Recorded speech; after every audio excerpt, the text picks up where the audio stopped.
তুমি আমার এখান থেকে নিয়ে যাও। আমি আমার দজ্জাল বোন আর মায়ের অত্যাচার নিতে পারতেছি না। এরা দুজন আমার খুব কষ্ট দেয় বাবু। বুঝতাছি জান, আমি তোমার সবটাই বুঝতাছি। তুমিও আমার দিক থেকে একটু বোঝার চেষ্টা করো। এখন আমার দ্বারা বিয়ে করাটা পসিবল না। বাবু প্লিজ বাবু, কিছু একটা করো। আমার এই বাড়িতে থাকতে এক একটা সেকেন্ড শ্বাস নিতে কষ্ট হইতাছে বাবু, প্লিজ নিয়ে যাও। আমি তোমার বিয়ার পরে কি করে খাওয়ামো? আমার নিজের ক্যারিয়ারই সেট হয় নাই। বাবু কোনো একটা উপায় তো আছে বাবু। আমি জাস্ট এই বাড়ির থেকে, মার থেকে, আমার বোন থেকে, তার থেকে শুধু মুক্তি চাই বাবু, প্লিজ নিয়ে যাও।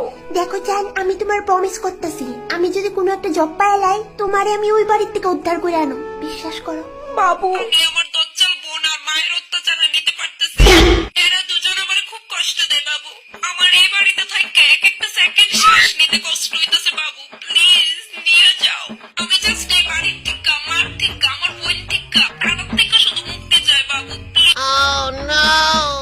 আর কদিদি কেমন আছিস? তুই আমার কথাগুলো রেকর্ড করছিস ফোনে? ডিলিট কর, ডিলিট কর কইছি। ডিলিট করার লেখা তো রেকর্ড করছি না দিদি। এটা সোজা মার কাছে যাইব। দেখ দিদি, তুই যদি চাস এটা মানে না শোনাই, তাহলে আমার কিছু শর্ত আছে।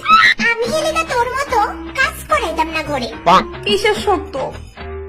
একদম ভালো শর্ত। রাজি নেই? আচ্ছা ঠিক আছে।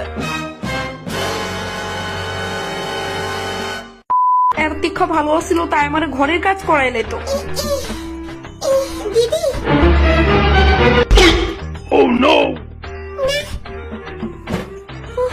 বনু, এগুলা কি? এইগুলো হোমওয়ার্ক। এতগুলা হোমওয়ার্ক? দিদি তুই আজকে শেষ করবি। তার মানে কি তুই এতগুলা হোমওয়ার্ক এতদিন ধরে আমার ভরসায় জমায় রাখছিলি? ইডি তুই নিজে করবি, বুঝছস বনু? ইডি তোর হোমওয়ার্ক। কিন্তু দিদি এই হোমওয়ার্ক গুলো তো আমি করব না।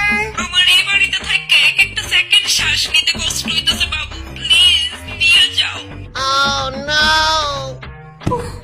ঠিক আছে, হয়ে যাবো গা। Good girl. কর কর, স্টার্ট কর। একটা হইতে ভুল না হয়। এই হোমওয়ার্কটা আমি আমার স্কুলে দেখাবো। ঠিক আছে, যা তুই। তাই আমার এত ব্ল্যাকমেল কেন করে?